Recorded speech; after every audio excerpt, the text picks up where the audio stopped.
At Linemark, we recommend servicing your machine every 12 months to prevent stoppages caused by paint seizing up pipes, wear to parts in the motor, or a faulty battery. This service was done on a glider light machine, but the pump is the same on each of our spray machines. Starting with the battery, remove it from the machine and check it is fully charged by connecting it to a multimeter. A full battery should read between 12 and 13 volts.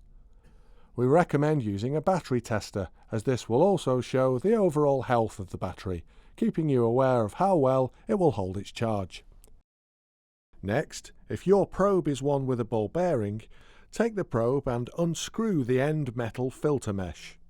Press the ball bearing at the end of the probe, making sure it moves freely so as not to block the flow of paint. Wash with flush through or water if required. The next part of the filtration system to check is the inline black housing. Unscrew the cap, clean the mesh filter inside with water and make sure the black rubber O-ring seal is present. It is common for this part to become lost during disassembly, and without this, air will get in and stop the machine from spraying correctly. Replace this if there are any tears or holes. Reassemble and then retighten the filter cover. Finally, unscrew the bayonet cap on the spray head.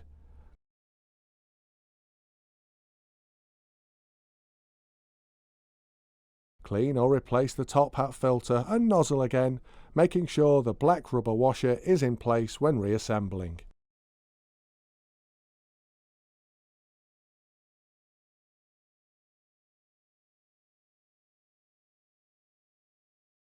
The most important part of the service is changing the check valve inside the pump.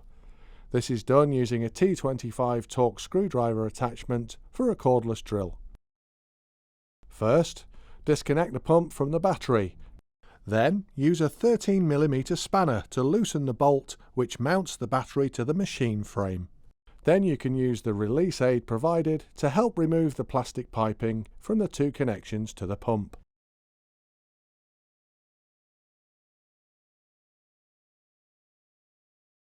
Due to the small parts inside the check valve, we recommend moving to an indoor location or workbench for disassembly of the pump. Using a T25 torque screwdriver bit attached to a cordless drill, remove the 3 inner long screws shown on screen.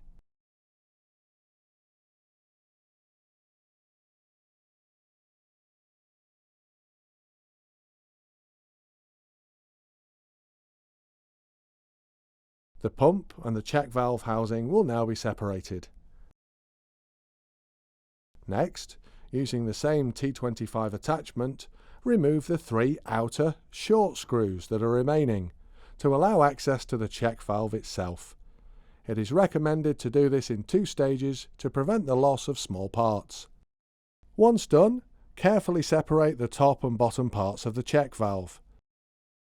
Inside the top black cap, you can see some very small plastic poppets and 3 small coiled springs.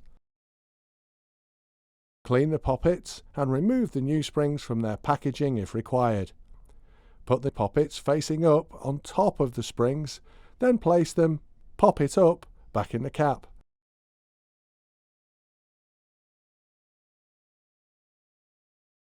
Repeat the process 2 more times to fill all 3 holes with springs and poppets.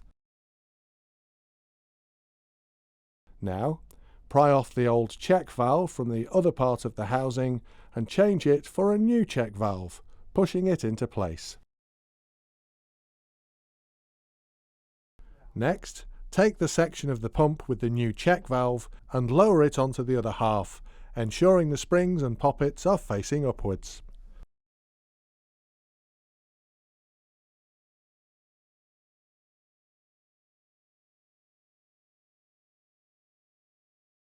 Keep one hand on the pump and reinsert the shorter screws into the inside holes to secure the 2 halves of the check valve housing in place. Once they're secure, replace the longer screws, holding the pump and check valve assembly together.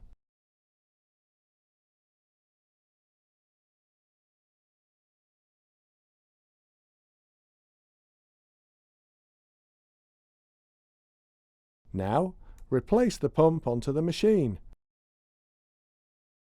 Reinsert all the plastic pipes, making sure they're fully secured. Push and push again to make sure, and you'll feel the pipe engage. Then mount the pump back onto the machine using the retaining bolt and reconnect the battery.